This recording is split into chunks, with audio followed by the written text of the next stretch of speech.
Yeah, g'day YouTube. I thought it was a bit rough not finalising this video, showing you how I hooked up the external fuel tank to this. I had ongoing leaks with that tank. I couldn't get it to seal. It was dripping fuel down inside the generator, just created problems. I was worried about a fire. So I decided, you know what, let's just install an external fuel tank. And it actually worked out really, really simple. I had an external fuel tank for my little Honda generator.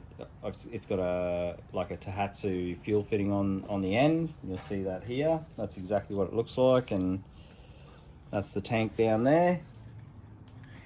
Yeah, so I thought, well, why not just install another fitting and just get rid of that tank all completely. And I've already got the tank, so it's pretty cheap. The only thing I had to do, obviously, I pulled the side cover off, pulled the tank out, put a few markings up here on top. So I'm going to put inside here, I'm going to make up a little piece of plastic so it actually hides that, so you can't, fuel it up. It's got no fill written everywhere.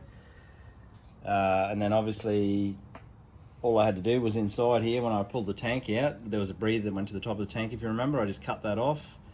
I used a irrigation fitting plug. It's for that spaghetti tube stuff, just plastic, because it's just air, just allows the tank to vent back to the air cleaner box. So put that in, put the clamp back, so that's all sealed off. I then installed just a Tohatsu quick connect fitting with I think it's quarter NPT on the back side of this. I used a 12mm washer around the front, stainless steel washer, just so it doesn't pull through the plastic or anything silly. It's solid as.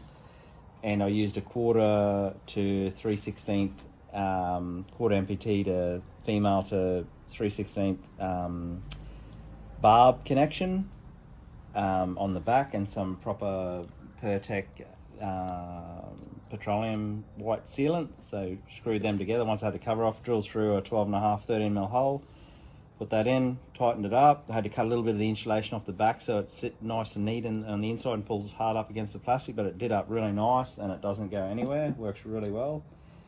And then all I did was undo where the fuel line was already undone from the bottom of the tank. I actually flipped it around. I used this short little piece off the bottom of the fuel tank to the filter, and the longer piece of hose through here, I actually use that to connect to that barb and use the same fuel fitting clamp on the inside. You can kind of see where it comes around here and connects to the back of this fitting.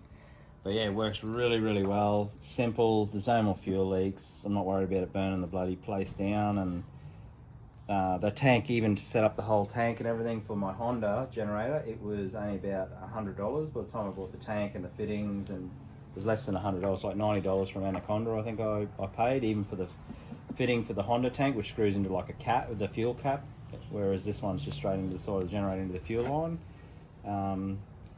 Yeah, so essentially all it does is just literally plugs in. I open the vent on the tank, obviously fuel the tank up, open the vent. I prime it with the primer bulb a little bit just to give it some fuel. Yeah, and 2 pulls and away it goes. And yeah, it's definitely well worth doing. So anyway, apart from that, I just thought I'd make this last little video just to clear it up for everyone how I resolved the fuel tank leak. And yeah, I'll wrap the video up there. So thanks very much for watching.